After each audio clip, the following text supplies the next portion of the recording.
What a great show that was. And if you enjoyed that clip, all you got to do is tap the link in the bottom and you can watch the entire show.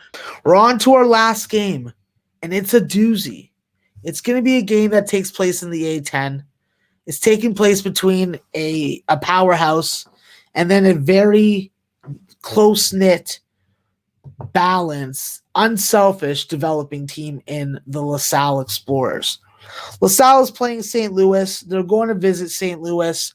This line opened at 14.5 for St. Louis, and it jumped all the way up between 15.5 and 16.5. I even see a 17 on the board. So definitely a lot of sentiment towards St. Louis. They are coming off a absolute dismantling of Fordham, but that's Fordham. This LaSalle team actually beat St. Louis 82-75 in the first game. This total opened at 142.5, and I see it anywhere from a 142.5 to 143.5 available at American US Books. I think that with this LaSalle team, what we saw in the first game against St. Louis was the emergence of Sharif Kenny. Sharif Kenny hit 13 out of 15 free throws. That output right there was single-handedly the reason why LaSalle won that game. And listen, LaSalle's going to be looking for their first win at St. Louis since 2011, and I don't think it's happening. The Explorers, listen, they had a really good game. I call it an outlier game, and they reverted back to their most recent form against my St. Bonaventure Bonnies, where they lost by 13. I think that with this LaSalle team, you got to keep them down to the three-point line. If you let this team shoot threes, they are going to make you pay for it. And whether it be David Beatty, whether it be Jack Clark, whether it be Christian Ray, all these guys can score.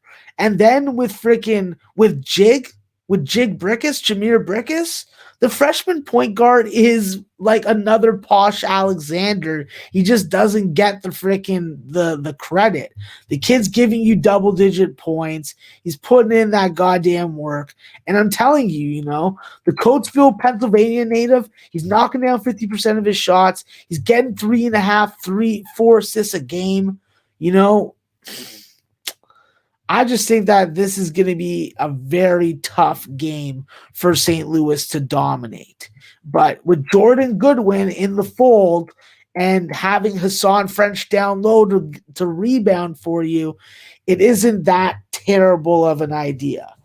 I think that with LaSalle, they got to exploit St. Louis's three-point defense. That's been the Achilles heel of St. Louis all year in good games and in bad games. If you can hit threes, then you can stay in it. But I think that they're going to have a rare off-shooting night from the three-point line. I think that they're going to force the issue in tight quarters, and it's going to work against them. It's going to work into turnovers and St. Louis freaking transition opportunities. And even though LaSalle is 5-0-1 as an ATS dog of a 10-point spread or more, St. Louis is still comfortable carrying and taking care of these numbers. The one number they lost in this point range was to LaSalle. So I think that if St. Louis gets better three-point shooting this time around and makes the free throw line more of their friend, winning on the offensive glass is obviously a foregone conclusion, and doing a better job on the other side of the glass also will help. Don't give these guys second chance opportunities, extended possessions, squeeze that goddamn ball. And if you don't squeeze it, don't look at your fingers and blame it on them. You're the idiot that's operating them. So St. Louis, in my opinion, is going to win the turnover battle, keep their turnovers under 10, way less fouling, way better ball movement. Javonte Perkins and Gibson Jimerson are going to hit lots of threes, and Jordan Goodwin's going to take motherfuckers off the bounce to the bucket and get himself, hopefully, 3 or 4 and ones. Listen, St. Louis in wins, the game goes under. In games that they lose, the game goes over. It's a pretty simple formula, in my opinion. And when I look at St. Louis, this is a team that I'm going to be looking at the first half.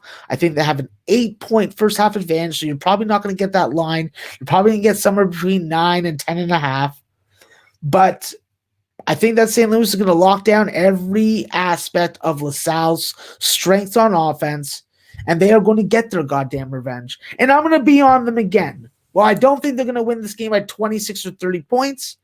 I do think that anywhere between under 17 is a capable number of cashing. So let's do a little line shopping for this game.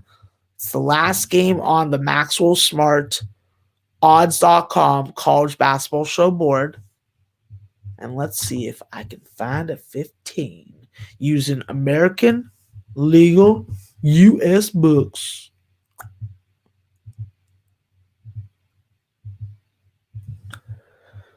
And I cannot. I can find a 15.5, and that will have to do. 15.5 available at minus 110 at BetMGM.